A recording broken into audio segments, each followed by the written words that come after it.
To be that guy right there, Kirk Cousins. You don't have Madison. You don't have Dalvin Cook. This is the moment. You're 0-8 on primetime games, which is Monday night games.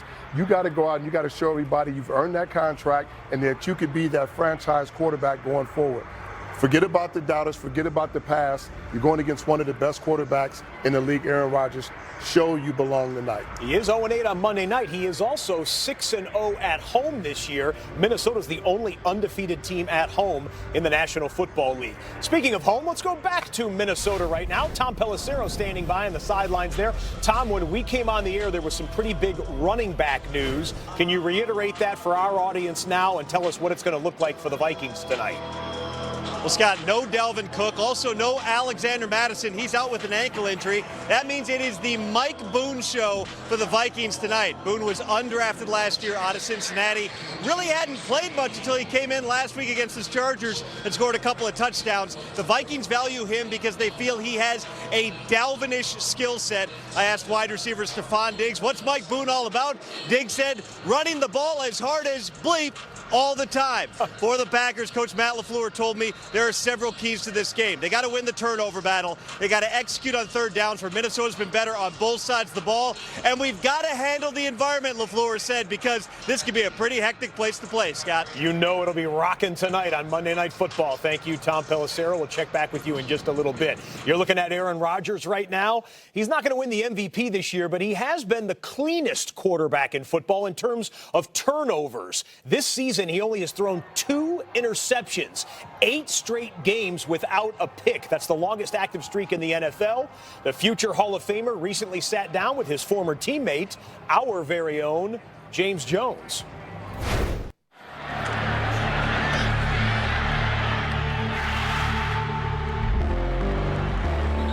Rodgers shotgun, 1st and 10, snap, deep drop. Touchdown, Green Bay!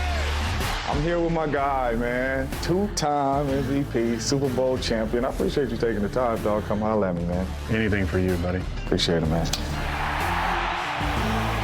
10 years plus under Coach Mike. Coach Matt LaFleur coming in the building. How has things been different?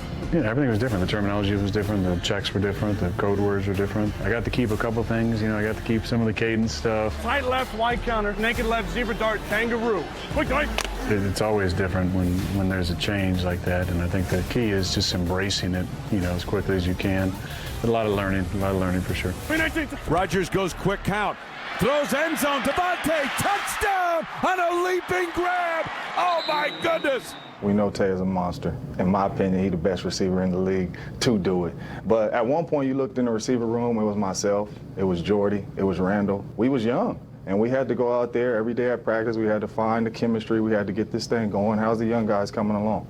Well, I do miss those days. We had, oh, my goodness. That was a pretty good crew. Man. I think every year is a new challenge, and I think the key is, as you know, as young players, it's communicate with me. And I do my best to try and get on the same page with them all the time. And when it's been great, we've went out and balled out. There's a handoff. Jones to the outside, makes the turn, touchdown! Now, you came out, you said Aaron Jones, my brother from another mother, should be in the MVP conversation. How has he helped this team and you?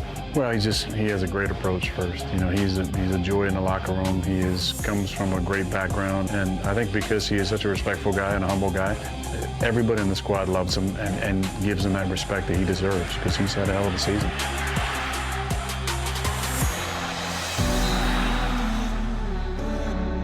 Now, I hear everybody in this locker room coming out saying this is the closest team they've ever been a part of. And I'm like, dang, we had some special teams when we played here, some very close teams, some very talented teams. What makes this team so different and so special? I don't know if we'd laugh as much as we did with you guys, when you were in there and some of the other characters that we had over the years, but it's the energy of the guys. Stay fast, lock it in, let's do the little thing. Play like a G on me, 1, 2, 3. The beauty is the best leadership is authentic leadership that's not planned, that's not rehearsed. And the best teams I've ever been on were player-led, and this feels that way from a leadership and a chemistry standpoint. From a playing standpoint, we just got to find a way to put it all together. Well, we'll see if they can put it all together tonight. If they do and they win, then the North is theirs, and the 1 seed can be too. Green Bay in the mix for the top spot in the NFC, as are the Niners and the Saints and the Seahawks.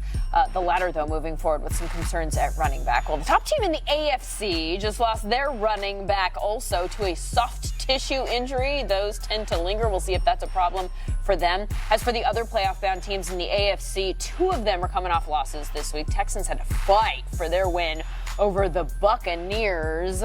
Willie McGinnis, any of that strike you as concerning? Well, great teams, you got to figure out, you got to find motivation, especially if you're running over everybody. And sometimes complacency can set in. And when you watch the Ravens, they started off slow this week. A team that they probably should have handled. Look at the first half. Look what happened. When they started off, they had you see the play right here? Mishandle. We demoed this, David. Yeah. Remember? These things hadn't happened. I think they only had 1 fumble or whatever in the beginning. And then you look right here. Little blown coverage. Somebody's going to get rubbed on the rub route. They gets open. That was a touchdown against Peters. And then the penalties. These penalties were 3 penalties in a row. It negated the interception, which was a turnover, and it gave the Browns their very first score. So when you're a great team and you're not finding much motivation, don't get complacent. Stay motivated. Understand that you got a peak going into the playoffs. And mind you, they'll be off for 2 weeks. Yeah, that's a good They've point. got everything already wrapped up. Yeah. First round bye. Everything has to go through Baltimore. They're not going to play for 2 weeks. They should, Makes me just nervous come a up little with bit. the scenario Yeah. where they think that the entire world is against them.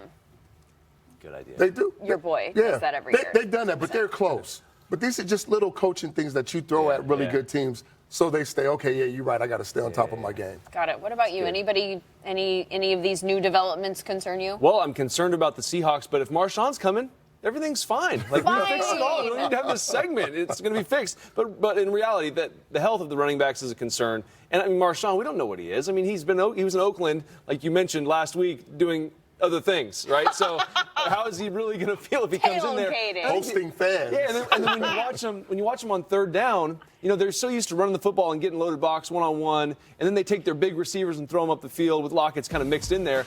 But Arizona mixed up the coverages a lot. They changed what they were looking. And look at it, sometimes the receivers weren't even on the same page. They weren't sure what they were getting from the Arizona Cardinals when you can kind of take that run game away. So if it's not there, I don't know that they're creative enough because they didn't have a third down conversion until the fourth quarter.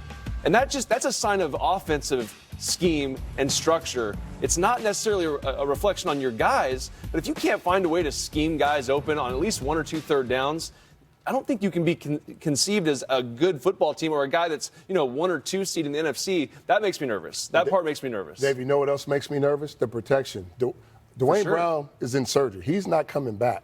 So your left tackle is not there anymore. So that's another thing they got to worry about against a really good team that I think that can get to the quarterback. But Marshawn. But Marshawn's going to fix it all. But you guys, just the dynamic of Marshawn walking into the locker room, really it kind of sends like this is getting real now, right? I kind of like that dynamic there right as they head into the playoffs. I want to see it. I do want to see it. We'll see. It would be fun. Yeah, it would be. Perfect timing on offense.